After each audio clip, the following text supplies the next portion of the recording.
All right, what's up? I just wanted to talk real quick. So, I want to say I kind of been paying attention to something. I've been noticing that, when it comes to young men or older men, no matter what, I feel like no matter what actions that men do, they're kind of criticized. Because if young men decide to be virgins or to be celibate, that's considered a loneliness epidemic. I'm getting virgin vibes. Yeah. Like, it's the baby face. Something that they're doing inadequate or this or that. It can't just be because they just don't want to prioritize health, peace, or, responsibility. It's inadequacy. Now, the flip side of when men were more promiscuous, then that was also a problem. You men are way too thirsty, and this is exactly why I leave you guys exactly in my DM. I will write back trying to be nice, you know what I mean? You just complimented me, and immediately you're telling me how you cannot wait to taste my It's kind of went full circle. Young men that are celibate are chastised. It just doesn't make sense. Like, why chastise a person for being a virgin? Why associate male virginity with loneliness? That is... Are you a virgin? Yes. At 33? I am, yes. Unfortunately, I'm not married at 33, and I have committed myself to abstaining until marriage. Why is it that you chose to wait? When I was really young and I had crushes on other girls, and they may have had a crush on me, and then maybe they developed a crush on somebody else, I was like, oh, well, is she really mine? It's awkward. And then on the flip side, how does it make sense to celebrate promiscuity in women, but chastise virginity in young men? What are we saying? Someone asked how I feel about a high body count. Firstly, let me say that sex is one of the greatest pleasures of life when it's practiced with consent and when it's done safely. Sex is the reason you're here. Sexuality is a beautiful, natural thing that shouldn't be shamed. And no matter how high or low your body count may be, it doesn't change your value as a human being or especially as a woman. The reality is that sex is something that's only punished for women. Men get props and men get more street credit if their body count is considered high, whereas a woman, it's opposite. And let me tell you why. It's because women hold the power in the sexual game. If a woman truly took all the opportunities that were available to her throughout her lifetime, her body count would be in the thousands or tens of thousands, and men know this. If men had all the opportunities available to them every single day, like women do, they would be taking them. So any man that asks you about your body count is simply jealous of a power that he doesn't have. Sex is a wonderful thing to be explored. You can learn a lot about yourself through it. Just do it safely and make sure it's because what you want to do. All right, listen up, because I need to break down this body count conversation in 2026 because it's honestly so pointless. Here's the truth. 9.5 out of 10 times, a woman is going to lie to you about her body count, not out of malice, not because she's an evil bitch or manipulative, but because she knows you're going to judge her. And every single time you force her to answer this question or want to talk about it, she's just going to give you a number that she thinks you will be happy with or you will accept. Now that she's had, a relationship with somebody else or a crush on somebody else or she kissed somebody else, and I thought there's got to be some level of physical intimacy that is supposed to be just between me and my eternal partner. When I first learned what sex was, I was like, this is it. This is what a man and woman who are committed to each other in marriage should do exclusively. But are you also looking for a virgin woman?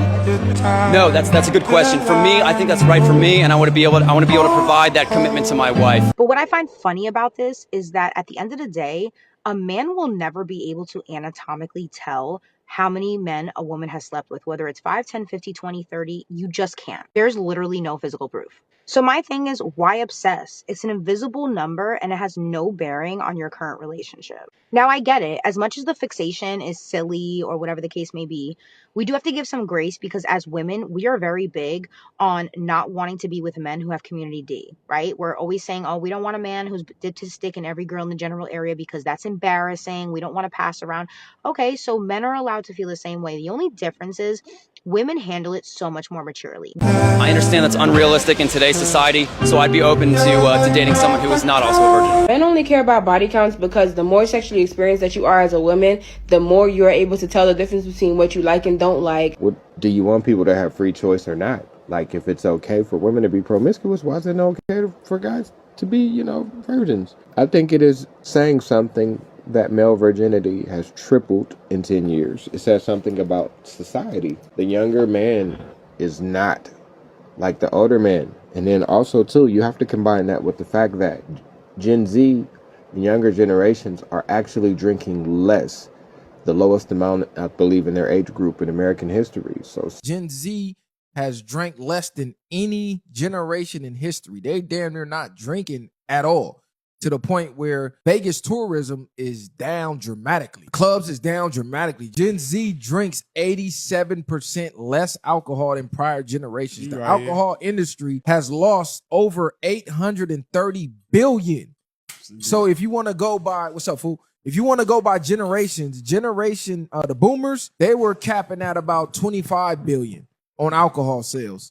Gen X, 23.1 billion on alcohol sales. And then the millennials, us, we spiked it up a little bit, 23.4 billion. Gen Z's only at 3.1 billion. The big thing too is efficiency.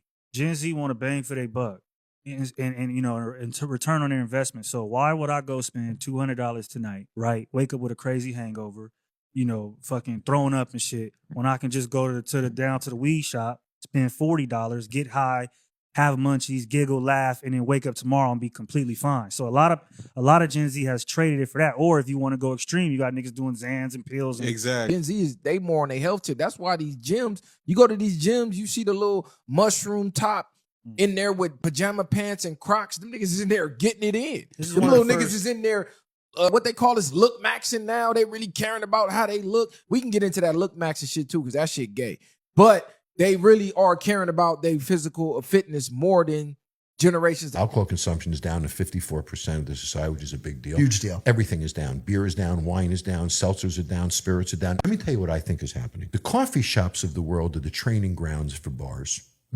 You're 18, 19, 20 years old. You're in college. You go to your local Starbucks. You sit at a small table. You sip beverages together. You talk to people. It's a prerequisite for the socialization of a bar. Yeah.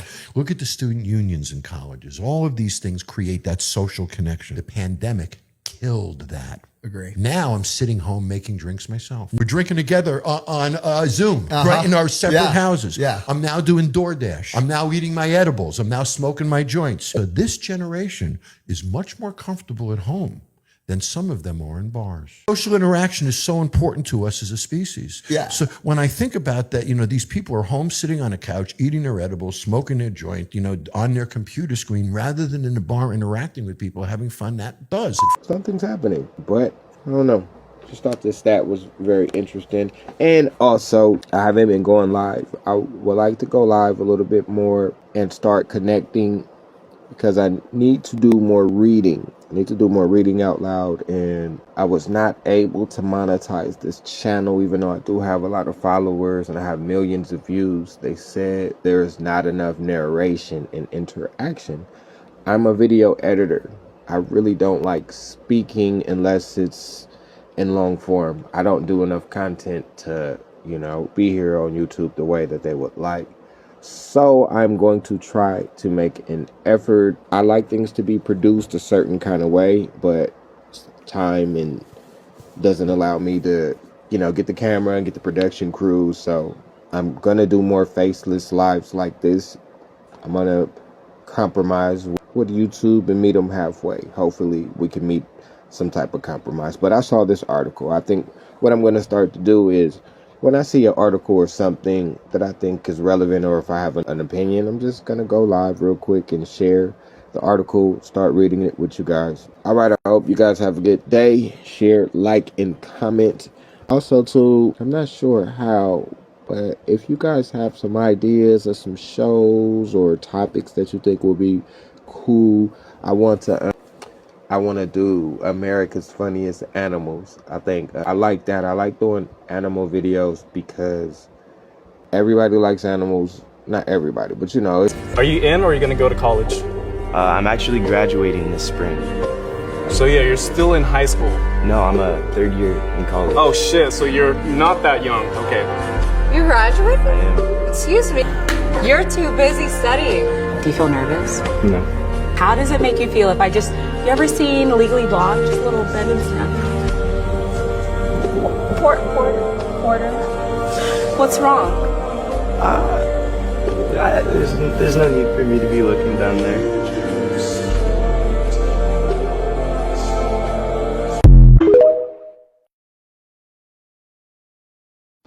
As much division as we have, there has to be some sort of effort to unite. So people like animals, it makes people happy. So I'm going to share a little bit of animal videos because it's a gesture to, I want people to be kind and to be conscious. And it's okay for us to share opinions and things like that. But a lot of our opinions now are creating division, which is fine. Division is, it's life. But I feel like also our opinions, and we need to have effort to make things civil. We need civility. We don't need to be constantly in a state of detachment. So you guys have a good day. You'll hear from